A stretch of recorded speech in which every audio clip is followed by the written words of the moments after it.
I think of financial stability and security like a table, right? And each leg of that table is a stream of income. So most of us are taught to have one leg of our table as our job, and that job will take care of us and keep our table steady. But what happens when you get fired, like I did when I was pregnant, or you get sick and you can't work or something, your leg goes down and there goes your table crashing down.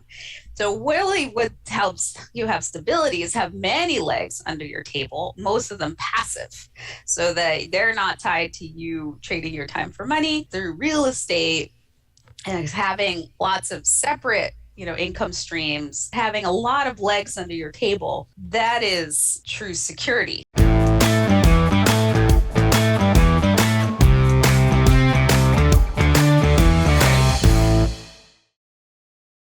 Welcome to the Real Estate and Financial Independence Podcast. My name is Chad Carson. You can also call me Coach, and I'm your host for the show, which is all about investing in real estate, achieving financial independence, and doing more of what matters.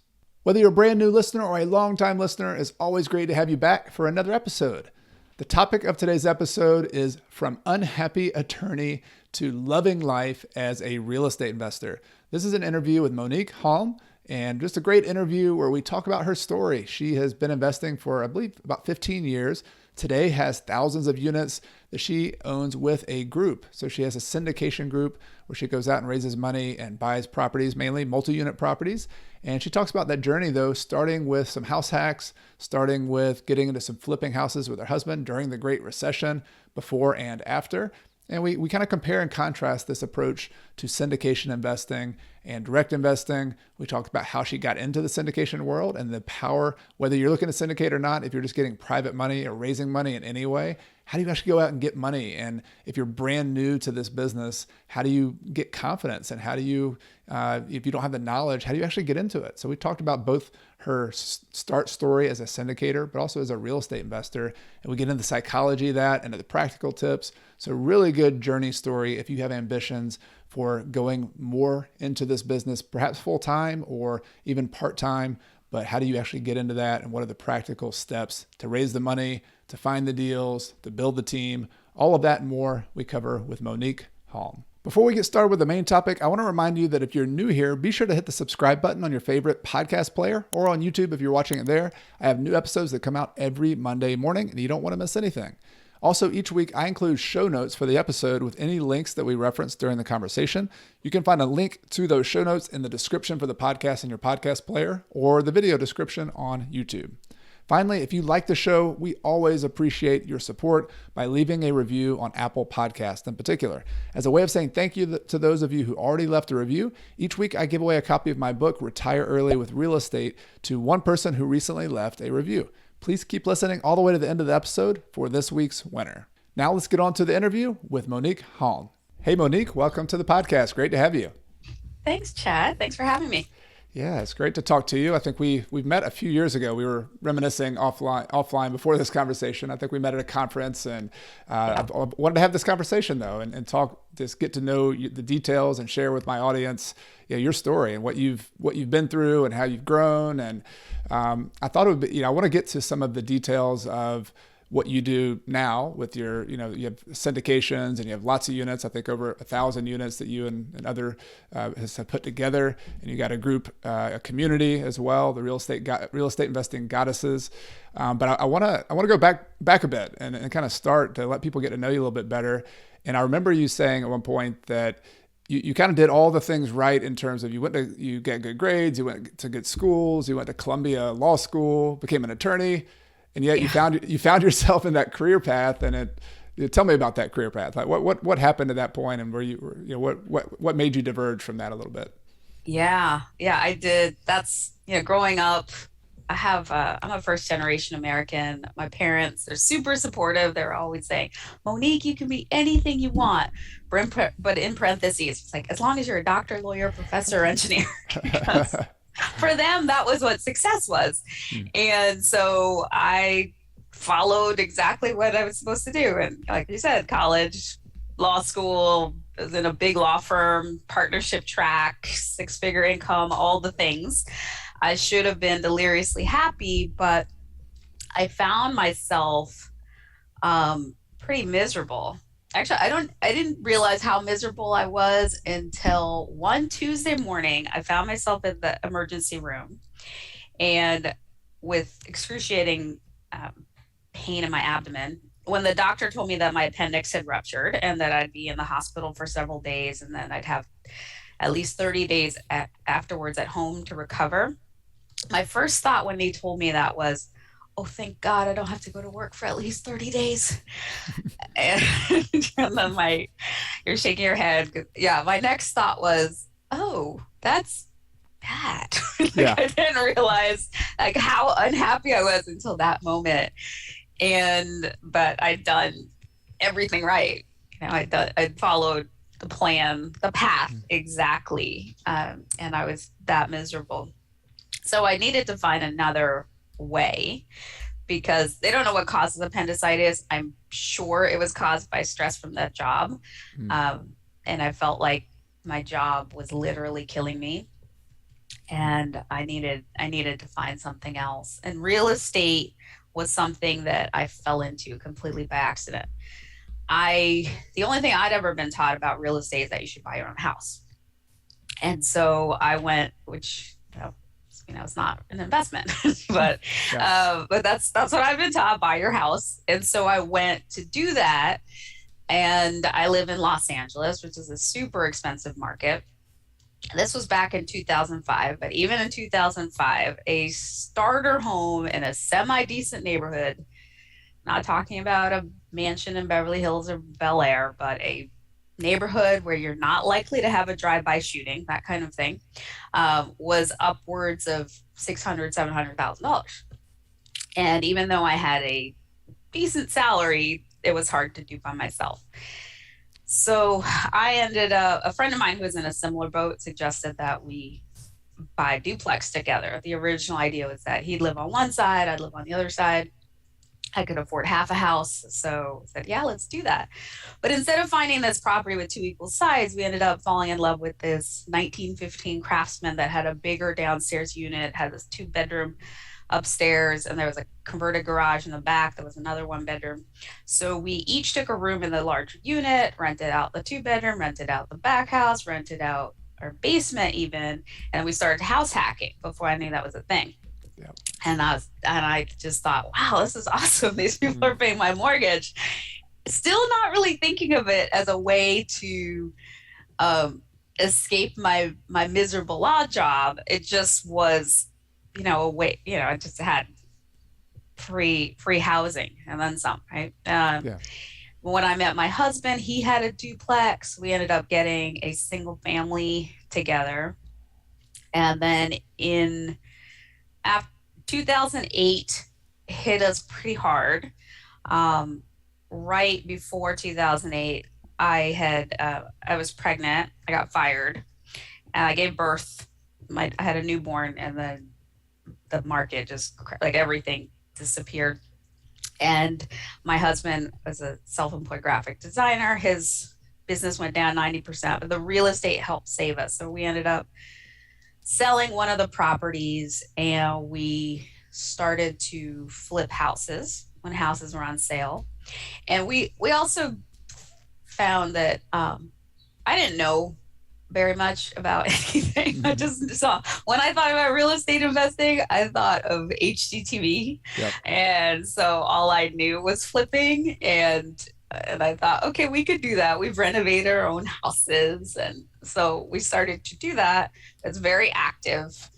It's not passive income at all. Was that all in LA as well? That was all in LA because I didn't know better. So I didn't know what I didn't know. First of all, I didn't even know about hard money lending. We paid for everything all cash because we didn't have the income I didn't have my job, and we couldn't get conventional loans. So no leverage, just doing it all cash. But we were making some money. But after a while, it was getting more and more competitive, and the margins were getting slimmer and slimmer. And I wanted to do something more passive and get a property that we could buy and hold instead, or in addition. And then we started to look for a fourplex, which was the largest thing I could imagine at the time. And in LA, nothing cash flowed. for a fourplex, I'd be looking at $2 million property with like no cash flow. And at that point, I met somebody who would become my mentor, and gave like 10-minute conversation with him was like just gave me these huge paradigm shifts that got me to where I am right now. It's amazing when I feel like when you're on the right path, the universe just delivers the right message that you need to hear. So this is so a mutual friend of ours introduced us. So this was Robert Helms, who's the host of the Real Estate Guys Radio podcast. Right. So our friend Kyle said, hey, I was telling Kyle how frustrated I was with the flipping and looking for a fourplex. He said, oh, you should talk to my friend Robert. He's going to be in LA tomorrow night. Let's go out to dinner. So we did. And Robert was asking me what I was doing. And I was telling him, and he said, LA is a tough market. I always say, live where you want to live, invest where the numbers make sense. And I went, oh, until he said that, I assumed you had to invest where you could drive to your property, touch it, self-manage it. It hadn't occurred to me that I could invest outside of where I lived. Mm-hmm. So it literally opened up the world to me. And then he said, and you could buy that fourplex by yourself, but you're limited to your own capital and credit. He said, alternatively, you could bring a group of investors together and you could buy a 100 or 200 unit apartment building. And he started telling me about the benefits of that. My brain, I think, exploded. I was like, what? That's a thing? I literally thought you had to be a billionaire to do that until he said that. I did not realize that regular people could do it, but I had this full body, yes, like that. I want to do that. Like, that's what I want to do. So I went home that night, told my husband, I was like, there's this thing, it's called syndication. He's like, we're going to learn how to do this. And that conversation, I remember, was October 15 of 2015. And that night we bought tickets to be at a syndication seminar in Phoenix in January of 2016. And we went to that conference. A lot of it was over my head, but it was still like, I don't understand what a lot of these terms mean. Like, I don't know what NOI or cap rate or all this stuff means, but I'm in.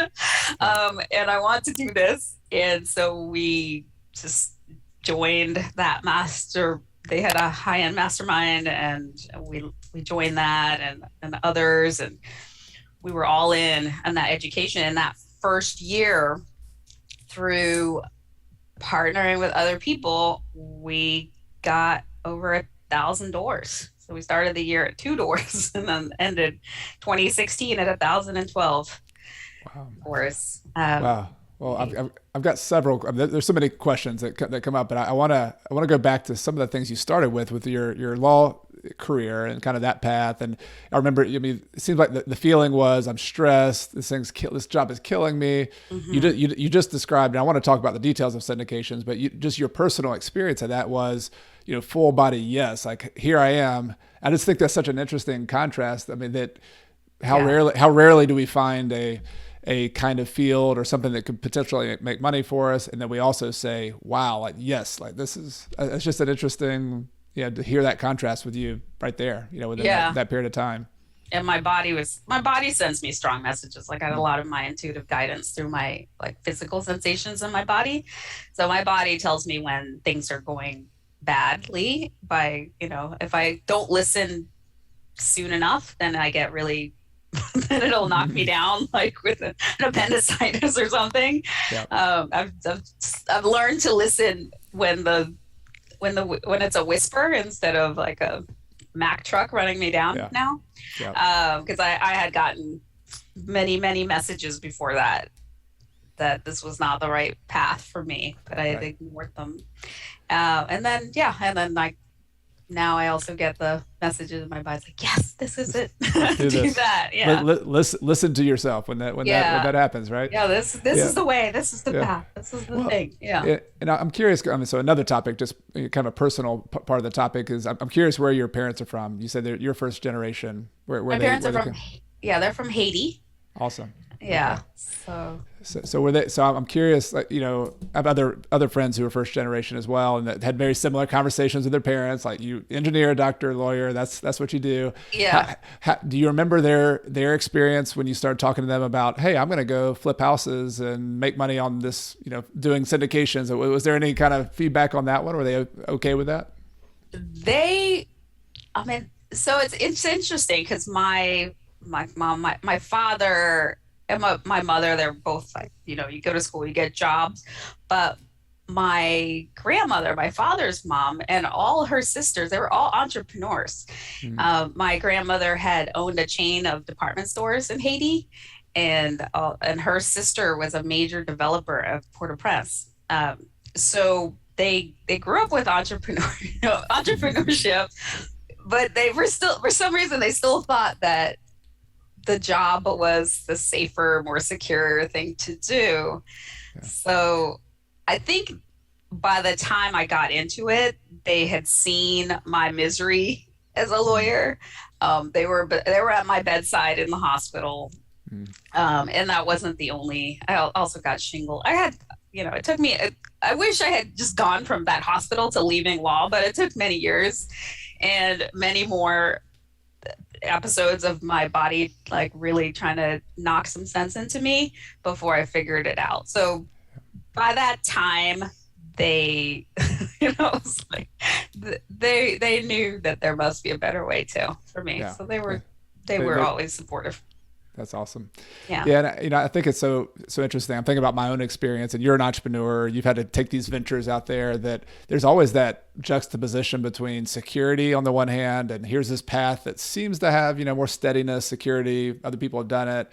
And there's this entrepreneurial path, which a lot of us aspire to. People are listening to this. They're aspiring for financial independence. They want to own properties, but there's a lot of uncertainty and risk and fear that goes along with that.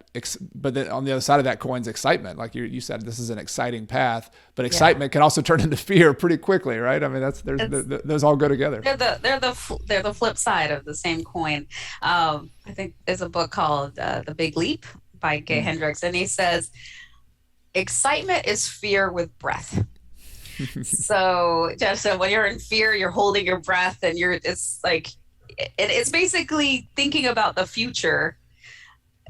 And then imagining the future. With fear, you're imagining a negative future. With excitement, you're imagining a positive future. They're both imagination exercises, but one is just like holding your breath and thinking the worst, and the other one is breathing and imagining the best. And that's the difference. They're the same side. They're flip sides of the same coin. Yeah, I've saved that quote as well. Yeah, fear, excitement is fear, or fear is excitement without the breath. You could say it the other way too. Yeah. So I love that. And it seems like, so you jumped into entrepreneurship. Part of that was, you had a young child.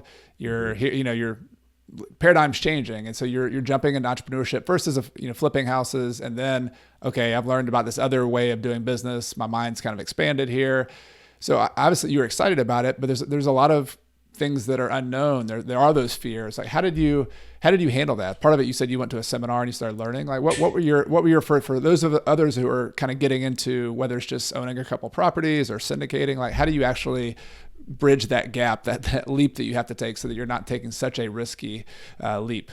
Yeah, so it's interesting that you say that it's so, because a lot of people think that it's much riskier, right? When you're doing entrepreneurship, and we're all, many of us are taught like the safe thing is to go, you get a job, and you're going to be taken care of. And this, especially when I grew up, it was just like you'd get a job, you'd work there your whole career, and then you'd get like till 65, 70, you get a gold watch, and you'd be taken care of, and then like that's it. That's all you have to do. And I've learned, that it's actually, it can be a lot riskier.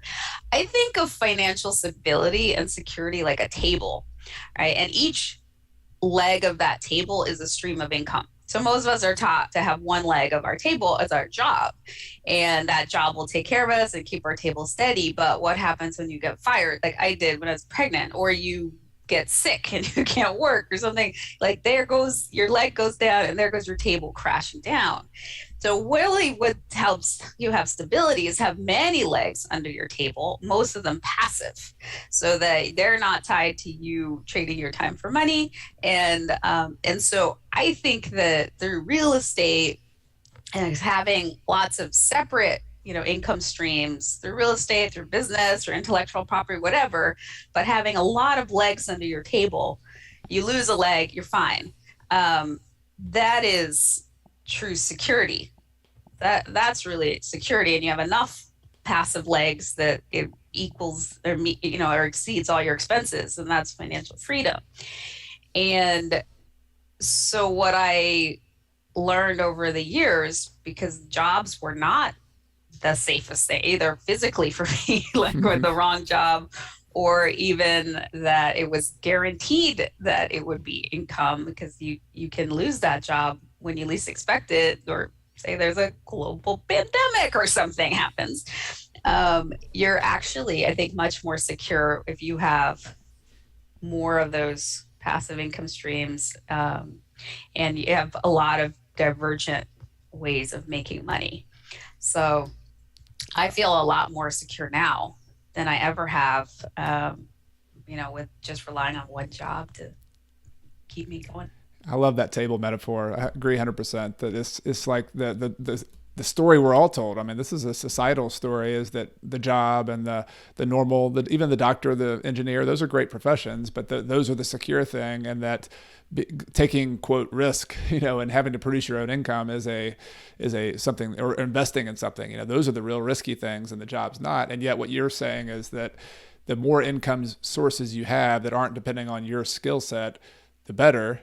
And the other thing I would add to this, what I heard you say too, is that not only do you invest in these things that produce income, you also build up your own skills. Like you now know how to go buy. Like I've always thought, if I things fell apart and I wasn't making as much rental income, I know how to flip houses. I could go get my contracting license. I'm not great at it, but I could do that. I know how to do paralegal work. I know how to do bookkeeping. All the property management. I mean, there's selling properties. I have my real estate license that's dormant. I mean, there's just a laundry list of things, of skills that I've had to build as an entrepreneur that I could then take and monetize. And that is 100 times more secure than have even a doctor who makes $500,000 a year. That's definitely a need, but like, here's a diversity of skill sets that you can build in addition to that core skill. And that's more risky. I think so. Yeah. I think when you know how to fish, it's a lot better than having somebody who's like feeding you fish for your time. Yeah. No, for sure. All right, so let's go back to your specific transition, and I think it's interesting. I've heard this becoming a pattern that I hear with certain people, is that that you start off direct investing and then you transition into this world of syndication. And so I'd love to get your perspective, because you've done both, on what the attraction was, because you're going on this career path. You could have kept flipping houses and doing that. Yeah. What drew you to doing this other path? And maybe talk for people who don't know what this means of doing a syndication, what that actually is. Like, what is this business model of syndication? So you can think of syndication basically as crowdfunding real estate. So you're bringing a group of investors together to purchase a larger property. Normally they're larger commercial properties. Okay. And there are a couple of things that really drew me in, other than that full body yes.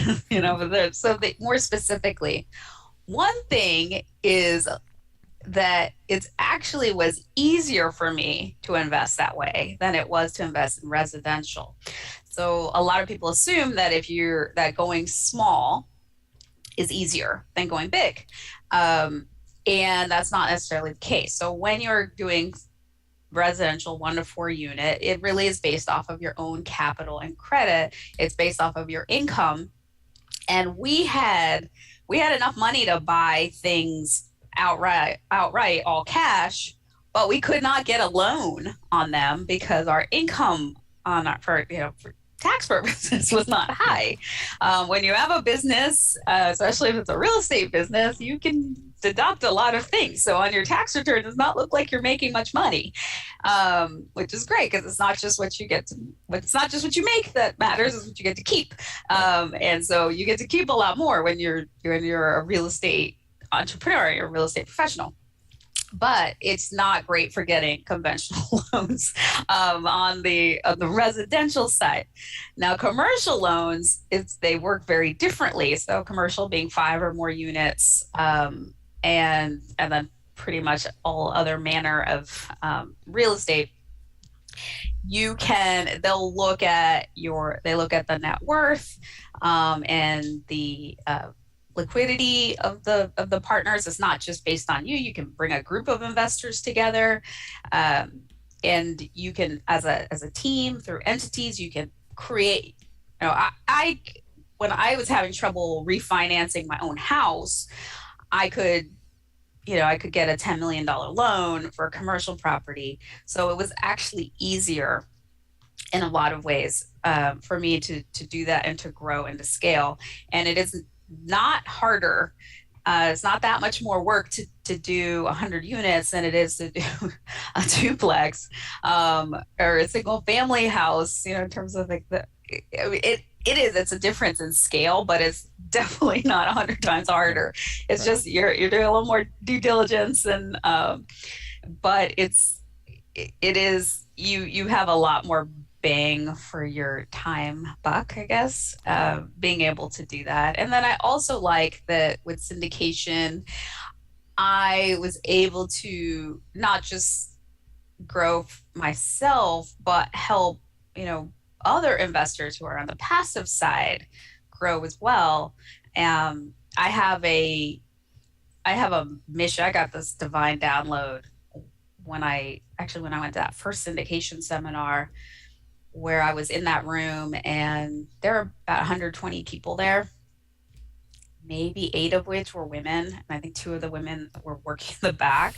So there were so few women in that room, none on the stage. And I was at the hotel gym the morning after the conference, and I got this divine download, like, bring women in the room. And this mission to help 1 million women create financial freedom through real estate investing came to me. Not the how, but the idea of it. Again, I got this full body yes on it. But so one of the ways that I have been able to do that is getting more women into these opportunities where they can invest passively. They just vet the deal, see if it's a fit for them, and then put in their money, wait for it to come back with friends, so they can still do the rest of their lives, parent their kids, do all this stuff, and it's passive for them, but often more lucrative than even doing the work yourself. So all of those things are what drew me to syndication, what keep me excited about it. Yeah, I love that. How you aligned missions. You aligned a yes personally, something that's exciting, and you aligned another mission that you saw, hey, there's 8 women in this room. That's not right. There's 50% of the population. And there's only 8 women in this room who are getting this opportunity. Like, what's up with that? Like, that's not right. Yeah. So I think let's go there. I want to go there first, because I do want to unpack some more of your first deals. But what do you think and this is both for people who know what those obstacles are, but also for people who aren't aware that these obstacles are there? Like, what are some of the obstacles that are keeping women from that room? Like, why is it that in that case, maybe practically speaking, there weren't women on stage, and there were, because there's plenty of competent real estate investing women, I know. Yes, there are. So why, what are some of those that we can be aware of to also help changing that? Yeah, I think there are few reasons why there aren't more women. I think one of the reasons is a lot of women don't see themselves in that room. They don't see themselves doing this. It's not something that they're taught. I know I wasn't taught it. I fell into it by a series of happy accidents, but nothing I ever even considered or thought about. So that's the first. If you can't even conceive of it, you can't be it. Just like with the syndication, I it never would have crossed my mind to think about having like 1,000 doors. Right? It was just like, I did see on TV people flipping, so I could see that. And I thought, okay, well, I could do that. Like I see it and I could, then when you see it, you can be it. So that was one thing. I think it's a lot of women just don't see themselves and it's not even a possibility. Then once they see it, I think one of the blocks is that they don't know how. They don't know what to do, right? So it's just like, okay, I see that that's possible, but how do I even do that? So that will block people. But I think the bigger block is fear. So when they see it, they know what's possible, but then they're afraid. They're afraid they're going to trust the wrong person. They're afraid to lose money. They're afraid. I've studied a lot about the feminine versus the masculine. So women and men, like, we're different on more than just a chromosomal level, but we are, like, and our brains are structured differently. I have a book here called The Female Brain. So we are different, and that really affects how we look at money and investing. So men are more likely to look at investing as a challenge or a game. Women look at it as a threat. It is it's a threat to our security. So part of, like, for women, it really understanding how, like, what to do and how, and getting expert guidance helps us. We also tend to make better decisions when we're actually in the game because we're like very careful. We tend to be more careful, but also for women, once our needs are met, it's not enough for us just to get more for the game of getting more. We need to know that what we're doing is going to help other people, and that if it's a value to others, then we'll move forward. But if it's just for ourselves, then that won't help us. So I think, when I'm talking to women, a lot of the times I'll focus on how, part of our mission at Real Estate Investor Guys is we only invest where we can leave a community and a property better than we found it, and really focusing on how win-win real estate can be, and how it is a benefit to others. And when that's coupled with the knowledge and know-how, then that helps women get into the game, and then they can be very successful. But I think those are the main differences. Yeah, I really like that mission alignment. We've talked about that a couple times now, but just how knowing the mission, knowing why this is helping other people, knowing how this is, obviously we all want to help ourselves. We want to survive. We want to get the money, but, like, how is this impacting the community with your real estate investments? That's become such a big part of my own, essence as well, and why I'm investing and understanding that. And how do you see, let's take the opposite of that. Like, what are some examples maybe where that is clearly people are making money in real estate, but they're not, there's a disconnect between what they're doing, making money, and impacting the community. Can you think of any specific situations, examples that can make that clear to people? People are like slumlords, right? And they, it's just about the money. They don't treat their tenants well, the properties well. It's just about the dollar and not about the people. So I think I know a lot of women, probably a lot of people in general, they don't even want to touch it because they're afraid of being, like, they think, oh, if I'm a landlord equals slumlord. Mm-hmm. And that's why, like I said, our mission is we will only invest if we leave the community and the property better than we found it. So it's not about being a slumlord. It's not about taking every dollar out of a deal. But there are people, unfortunately, who do show up that way. Yeah. I think this is an important conversation for everybody. Obviously, there are women leaders who are bringing this to the forefront. Obviously, I'm really glad you're doing that. But I remember reading about social businesses, and this just has the idea of, like, making a profit. Like, there's this kind of intellectual idea in the world that making a profit is the good, and then everything else takes care of itself. Yeah. And I heard this metaphor of that when you think about your human body, like, you have to pump blood. Like, your body would not survive if it didn't pump blood throughout the body. And that's in business, that's like profits. Like if you don't have profits, you're dead. Like there's Yeah. no, like you have to make profits. No But cash flow, no yeah, business. you're done, right? So I mean, Yeah. nobody's arguing that, but the difference is the purpose of your body is not to pump blood. Like nobody would argue that either. Like you're here for whatever you're here to do, but like you're not here to pump blood. Just like a business is not here to make a profit. The business is here to add value to a lot of different stakeholders, to the customers, and as a result, we get to make a profit. That's the indication that we are doing the right thing within the rules of the the society. But it's kind of an aside, but I'm just agreeing with you and think this is such an important topic that we real estate investors need to build into our missions of our businesses, of what we do, because there is a bad rap out there. That there's plenty of examples of people who take and don't give, and that can last for a while, but you always have to look behind you. You got to cover your tracks. You got to move to another country. That's not a way to do business. It's a small. I think it's a small world, and memories are long, and it takes a long time to build a good reputation, and a bad reputation can be created like that, right? So, treating others well, part of my philosophy too. I mean, real estate is a people business for me, and we're very much people first in terms of how we operate, just like who we partner with, where we invest, and so when I'm thinking about people, I have a relationships for life philosophy. So everyone I work with, I want us to want to work together forever.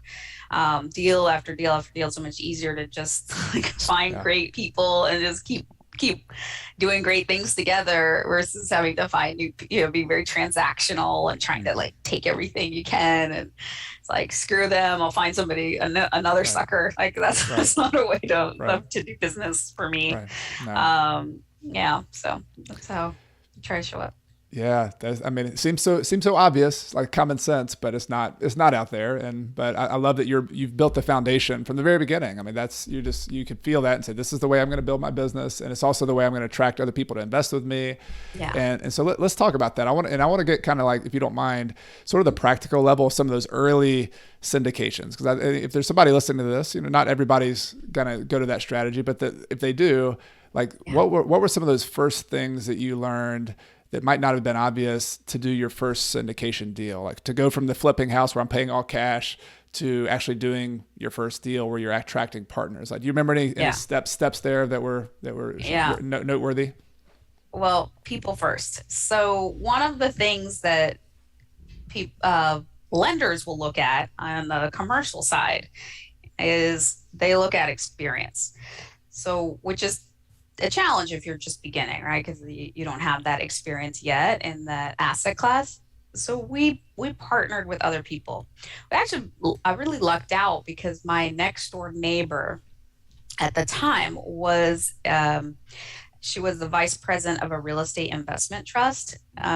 When we started to partner together, she had done almost $1 billion with a B in transactions for this trust, but she hadn't done it under her own account. They were doing big deals for the trust, and so she didn't have the time to do her own thing, but she wanted to do some deals, like smaller deals, things that were too small for her fund, but and we had the time and the desire. So we partnered together. Our investment business is called Vineyard Investment Partners. So people ask, like, are you investing in vineyards? I'm like, no, but we're next door neighbors on Vineyard Avenue. So we, and then there's like VIP, Vineyard Investment Partners. It kind of made it worked. So we, so as a team, we had almost done almost $1 billion in transactions. Now, of course, almost all of that was through her, but nevertheless, and I had other stuff. I was, like touting my legal resume, and my husband had been what do you call it? A public. I'm blanking. Anyway, whatever. So we had stuff to add to the team, but mostly it was her. Right. Mostly we were able to piggyback off of her experience and her doors and her relationship, but we were putting in the most of the sweat equity in terms of like, creating relationships with people and finding properties and things like that. So that helped us just get started. It was through partnering with other people, and then we did our actual first syndication. We had a friend who was syndicating a mobile home park. He had a $400,000 investor that was going to bring money in from Korea that all of a sudden couldn't. He said, "I know you guys are starting in syndication. Do you want to sub syndicate? Just take on that piece." And we said, yeah, that'd be great to start. So he had that experience and he had the deal locked up. We were just raising a portion of that. So that's how we got started and got in the game, is through partnering with other people that had opportunities. I want to pause on that because I think this is a block for a lot of people, and not just with syndications. I'm thinking about when I first started, I was 23 years old. I really didn't know anything. Like it's just like I'd read one book and I had a formula for how to buy properties, but I did in my own way the exact same thing you're talking about, where you borrow expertise from other people, and so what you don't have, someone else does have. Yeah. And I live in the South where people like sweet potato pies. And I always say, like if you were to go buy, let's say you found like the sweet potato pie that was like the best like dessert you've ever had. And you didn't have the money to buy the pie, but your next door neighbor had some money and they also love sweet potato pies. Like, would you not take like a small slice of that pie and give your neighbor the rest of it because they put up the money for it? Like that makes like, of course you would, right? You have no pie or a slice of the pie. And that was always my attitude. It's like, I've got no pie right now. Like I've got no real estate right now. So why would I not do that?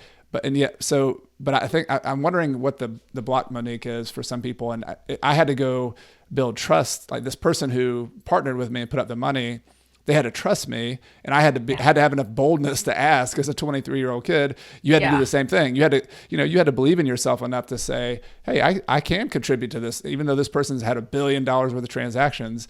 What do you think that you've worked with a lot of other people now? Like, what is that kind of leap right there that you have to take as a newer person to anything, to ask and to believe in yourself enough to go to that person who has the money, the experience, whatever, and say, "Hey, I'll bring the pie. Like let me have a piece of it." Yeah. I think you've answered your question. You just have that belief in yourself and the boldness to do it.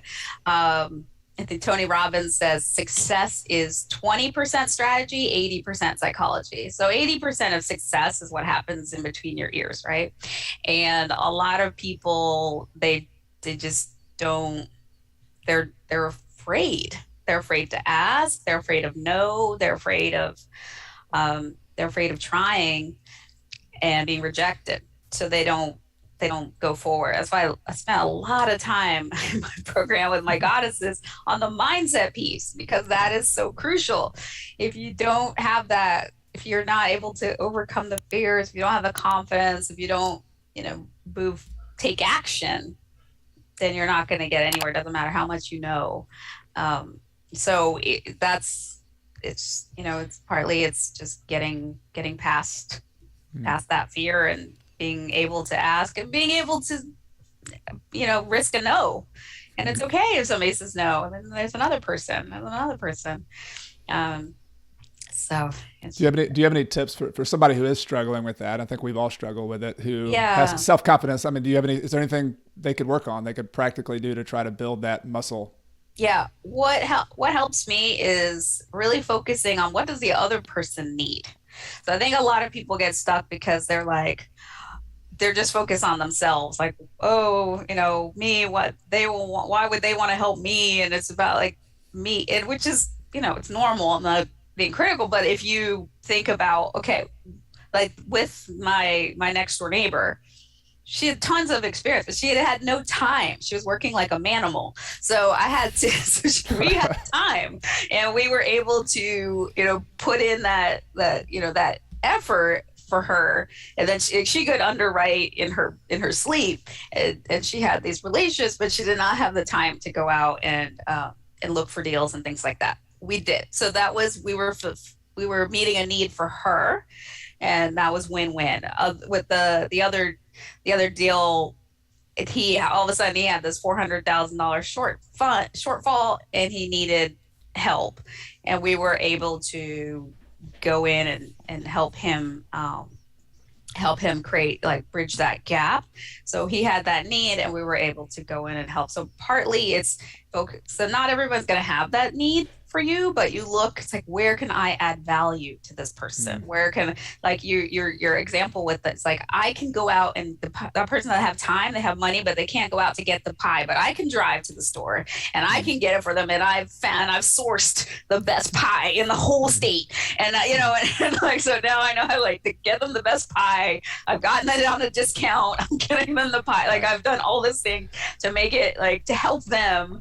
Now they have the pie for that party they wanted, right? Like, so you're just like, so when you're talking to people, look for, like, what is their problem? What is their need? How can I help them meet their need? And maybe it's not going to help you this time, right? Like, it might even be, I'm going to connect him with that other person who can solve a need. And it may not work out, but it's like, just that that habit of helping other people, and just it helps you realize you have value too. Like, there's stuff that you can contribute, which gives you confidence. But then it also it's more mutual, as opposed to looking for somebody to just hand you something.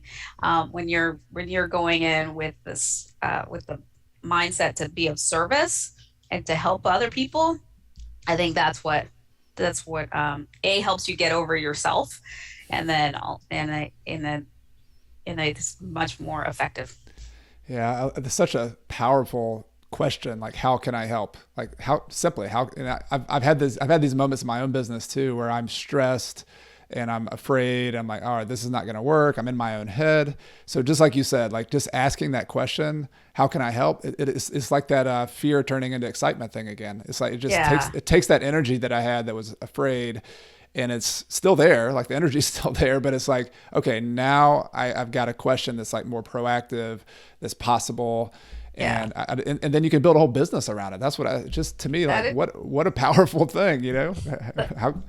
That is what business is, basically. It's being of service to other people. It's solving enough problems, meeting enough needs, and people will pay you for that. So that's business. Wonderful. Yeah. So your business in particular, I love how, again, simple things don't discount people. Like, this simple question, she met her neighbor has $1 billion worth of transactions. You ask, how can I help? You have time, you have energy.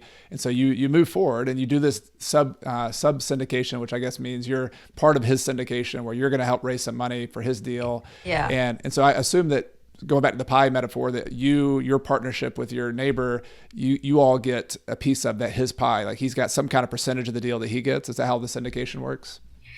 Yeah. So it was like 2 separate transactions.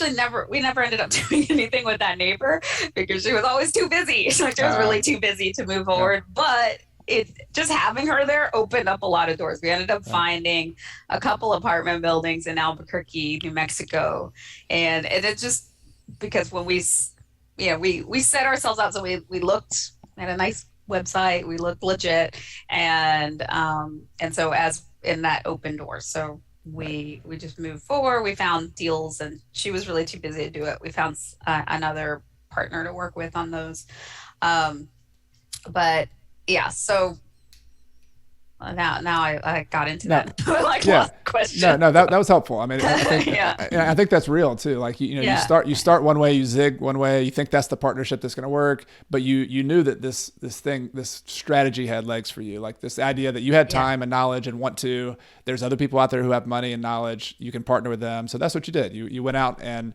so did you start looking for money first? Did you start looking for deals? Like, what was the primal, like, which one did you have at first, or was it simultaneous? Like, how do you do that?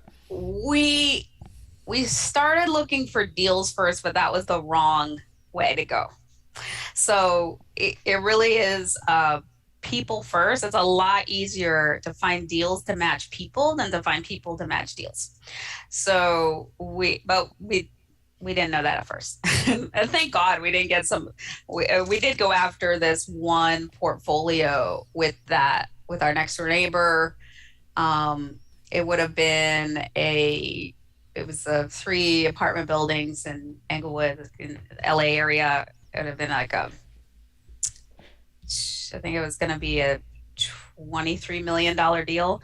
That would have been a very stupid deal to start with no investor list. I mean, we might have been able to hustle and figure it, but I was like, thank God we were beat out in best and final. But we got to the best and final. We were over asking, but we didn't get that one.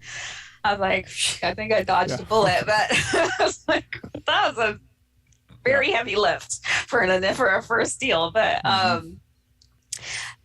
so it's a lot easier to find, to start finding people that are interested in those in syndications, finding out what are they looking for, what would fit them, and then you find things that are a match to that. So we, that first deal, the sub-syndication where we were searching for 400, we got that deal done, but it was very hard because we were like on the phone. And when you have a deal and then you're talking to people for the first time, you're like kind of in a needy mode, and needy is creepy. So it's a lot easier when you've had these conversations with people before you have a deal, when it's all hypothetical.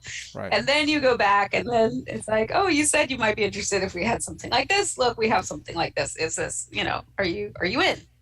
So it's definitely easier to look for people.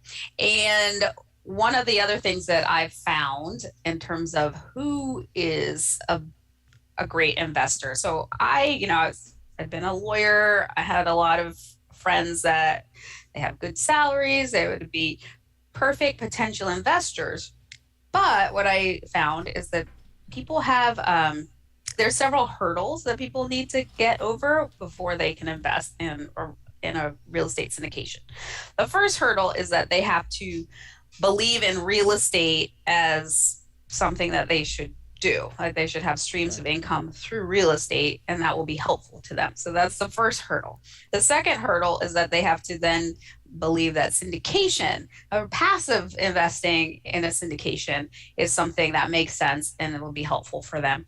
Then they have to believe in you as a syndicator, as the sponsor of the deal, and then they have to believe in that particular deal. So there are 4 hoops to get through.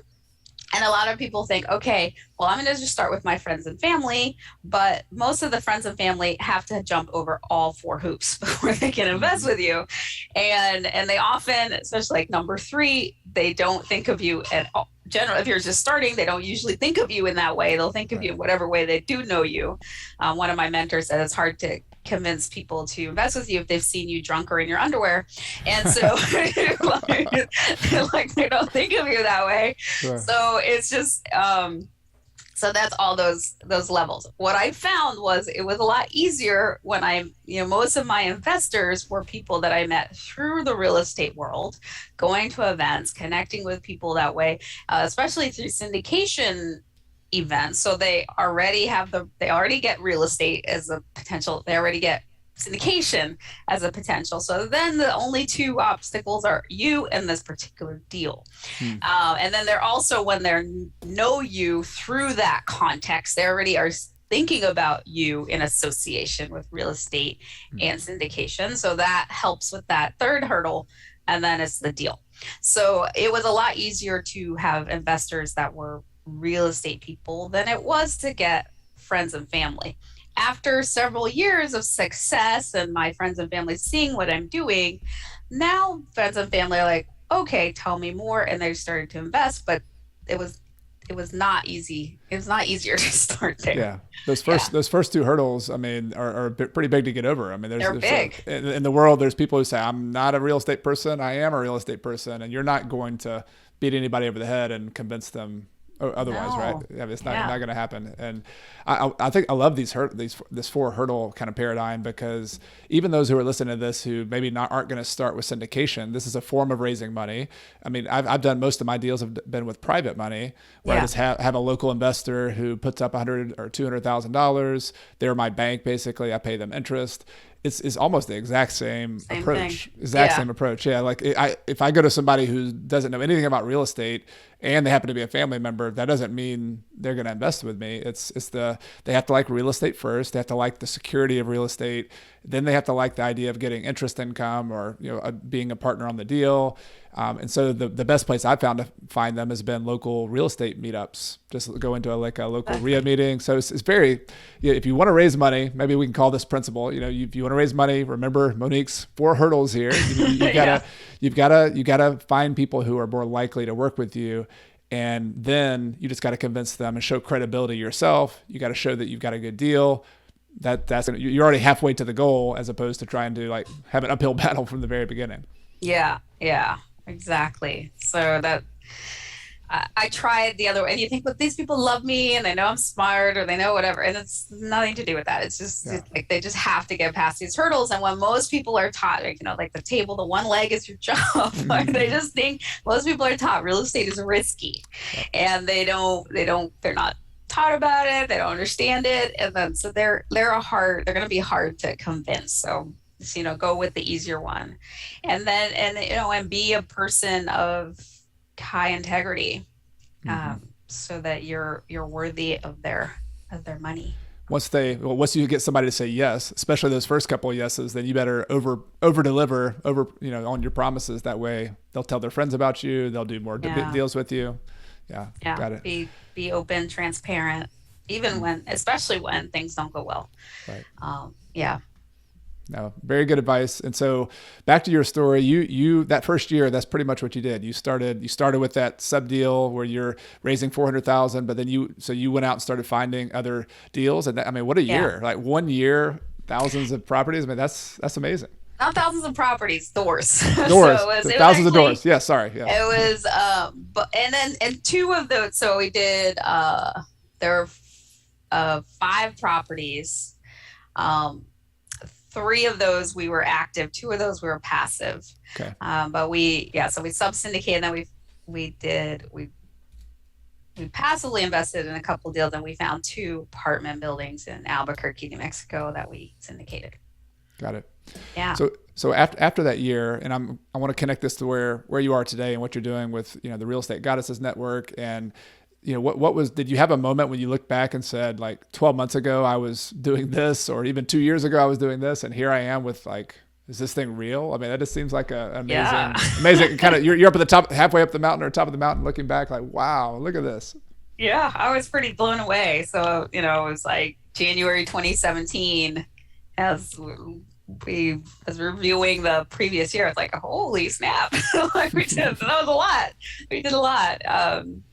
And it was pretty extraordinary and empowering. And since we've we exited 4 of those deals, still have 1. I've done different apartment building portfolio, multifamily, and RV park. Now we're doing a lot of industrial investing. So yeah, it's been an extraordinary ride. I'm curious, just from a personal standpoint. We started this conversation talking about being stressed and a job you don't like. We didn't really get into the financial. You were making good money, but I'm just curious how this has impacted you personally. Like, what has this done for you that you couldn't do before? Oh my gosh. Yeah, it's really interesting because, I was reflecting on 2008 and how that smacked me down to the ground. Just how tough that year was for us versus where we were 2020. We just had so many legs on our table, since then, right? And I was like, wow, it's just, I'm just so much happier. I just love what I get to do. I love real estate, and I love teaching it and sharing it with others. And that, and it's like, I felt so extraordinary, and so, like, it's such a huge contrast when I was looking, it was a very financially challenging year for many people. And, I was like, wow, I'm making substantially more than I did as a lawyer. And it was just so much less stress. And I was able, we were talking before, I spent 3 weeks in Europe, where I was like, I was off, and I, like, my team here was taking care of things, and last year we went to Mexico for a couple weeks, and then took 2 weeks off at Christmas, and a week here to go to our cabin in the mountains, and a week here at the beach. So I'm like able to have free time with my family and my friends. And actually, there wasn't as much friend time, but family time this past year. Right. And it's just, so I have like more time freedom, as well as financial freedom. It's beautiful. That's what it's all about, right? I mean, the money is one thing, but when you can buy your time and have systems, processes, that table that you're talking about with multiple streams of income, you not only have security, but you have the space in your life I think about it as like, it's almost like you're 18-year-old kid again and thinking, what am I going to do when I grow up? Like I've had those moments. I'm like, I'm 38, I was 37 years old when we went to Ecuador for a year and a half. And I'm like, what am I going to do now? Like, this is like, it's kind of, it's one of those scary, but also exciting questions, like, what's next? Like, I got a lot of life ahead of me, hopefully, that's the way, but that's such a cool to hear that you've had that transformation and had time and you're enjoying what you're doing. You're getting to contribute and give back, which makes it all kind of a full circle type venture, right? It's awesome. And I'm so grateful for the contrast of having been a lawyer and being in that hospital bed, thrilled to not have to go to the office, because if I hadn't have had that level of misery, I wouldn't appreciate as much where I am right now. And now I can just so appreciate it because I know what it is to not have that at all. For sure. Well, Monick, this has been inspiring, and also just the details have been awesome. I think are going to help a lot of people. My final question I always ask my guests is, this is a show about real estate, obviously, but it's also about financial independence. And some of these things we're talking about here of doing more of what matters. A lot of people are listening to this. They're kind of early in their journey. They're just starting, or they're kind of halfway up the mountain, struggling sometimes. I'm just wondering if you have a final tip for them that'll help them on their journey to financial independence. Yeah. Listen to that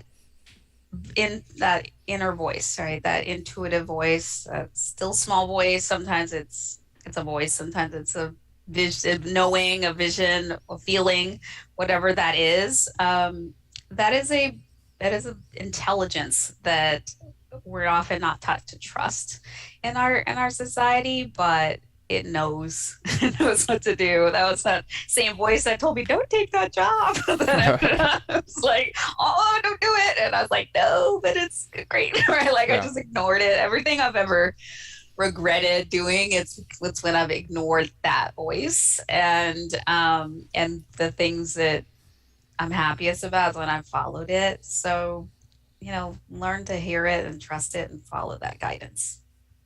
Beautiful. I love it. So Monick, I know people are going to want to connect with you after this, and I'm going to put links to everything in the show notes as well, and on YouTube if they're watching it in the video description. But I want to hand it off to you to tell people about what you have going on and how they can connect with you. Yeah. So best place is at reigoddesses.com for real estate investor goddesses. And we're at REI Goddesses on the socials. We have a real estate investor soulmates retreat coming up, and my husband and I are doing, and we have got some amazing guests coming in, but it's about how do you invest together as a couple? How do you through real estate? So how do you do real estate in a way that increases your income and your intimacy, your wealth and your love? And super excited. So that's coming up October 23rd and 24th, and it's virtual.